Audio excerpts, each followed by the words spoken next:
Assalamualaikum warahmatullahi wabarakatuh. Perkenalkan nama saya dari kelas 11 nomor 2210111244. Di sini saya akan mempresentasikan topik yang kedua yaitu demokrasi. Pengertian demokrasi. Demokrasi berasal dari bahasa ini demokratia yang berarti kekuasaan rakyat. Demokrasi berasal dari kata demos dan kratos. Demos yang memiliki arti rakyat dan kratos yang memiliki arti kekuasaan.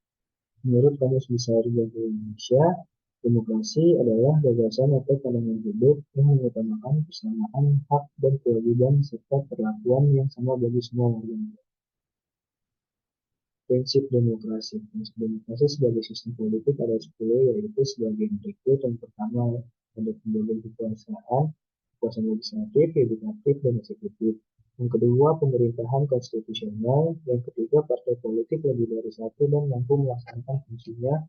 Yang keempat, persen bebas. Yang kelima, perlindungan terhadap hak asasi manusia.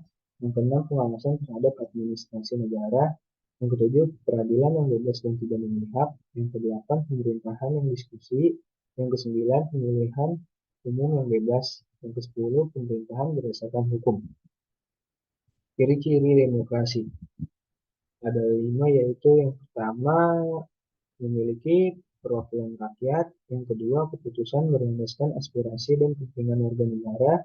Yang ketiga, menerapkan teori konstitusional. Yang keempat, menyelenggarakan pemilihan umum. Yang kelima, terdapat sistem kepartaian. Tujuan demokrasi. Tujuan demokrasi adalah menciptakan kehidupan masyarakat yang sejahtera, adil, dan makmur dengan konsep mengedepankan keadilan, kejujuran, dan keterbukaan. Berikut beberapa tujuan demokrasi secara umum. Yang pertama, ada kebebasan berpendapat. Kebebasan berpendapat. Tujuannya demokrasi adalah memberi kebebasan dalam berpendapat dan berekspresi. Negara yang menganut sistem pemerintahan demokrasi, di mana rakyatnya memiliki kebebasan untuk memberikan pendapat dan menyuarakan aspirasi dan ekspresi mereka. Yang kedua, menciptakan keamanan dan ketertiban secara umum.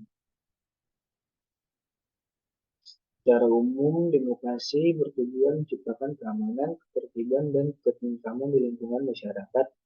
Demokrasi akan menjamin hak-hak setiap warga negara dan mengedepankan musyawarah untuk menemukan solusi bersama agar terjalin keamanan bersama di lingkungan masyarakat. Yang ketiga, untuk mendorong masyarakat aktif dalam pemerintahan. Demokrasi mengedepankan kedaulatan rakyat sehingga rakyat akan dilibatkan dalam setiap proses pemerintahan, mulai dari pemilihan umum secara langsung hingga memberi aspirasi terkait kebijakan publik. Rakyat yang didorong aktif terlibat dalam bidang politik guna memajukan kinerja pemerintahan negara tersebut.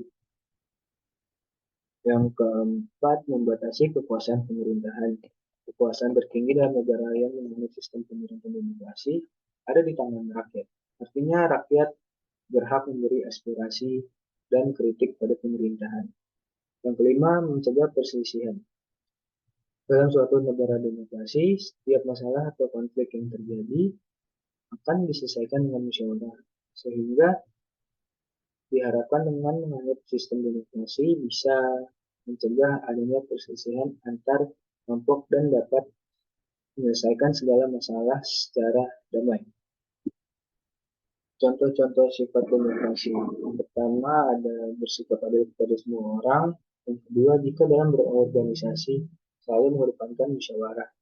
Yang ketiga, selalu menghargai perbedaan pendapat. Yang keempat, saling menghargai antar sesama manusia. Yang kelima, ikut berpartisipasi dalam kegiatan gotong royong. Sekian presentasi dari saya. Sebelumnya mohon maaf. Wassalamualaikum warahmatullahi wabarakatuh.